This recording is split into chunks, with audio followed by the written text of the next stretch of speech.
Everything on the front end is pretty much new, and the car finally looks the way I want it to. It's finally the day when we're going to be stripping the car. Like, as you guys can see, this bonnet's got some good old damage here, and that bumper's got damage on it as well. So what I'm going to do is I'm just going to loosen them a little bit.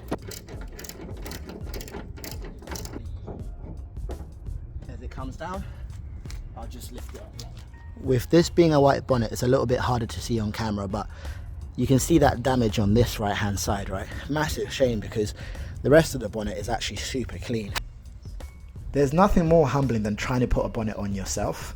This is definitely a two-man job, but if you are going to do it yourself, I always put tape on the edges of the bonnet so that I don't scuff up the paint. Just like that. There we go.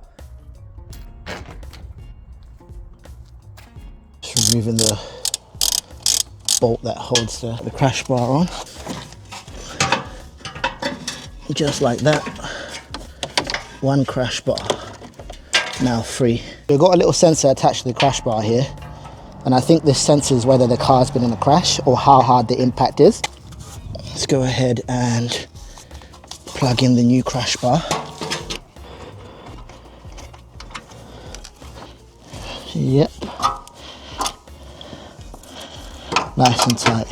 One of the things I need to sort out is getting this car cleaned as well. It is filthy. Like, have a look at the roof. On the inside, need to give it a proper good hoover, clean it up as well, and take off some of the things that were put on there, like the little modifications on the radio.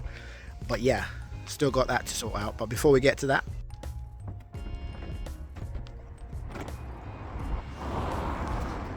it's finally starting to look the way I want it to, right? But we've still got a long way to go. But in general, guys, the car is almost done. Everything on the front end is pretty much new, and the car finally looks the way I want it to. Have a look at this thing, man. Oh my days, have a look at this thing. Bumper on, fogs on, headlights on, new grille, new bonnet.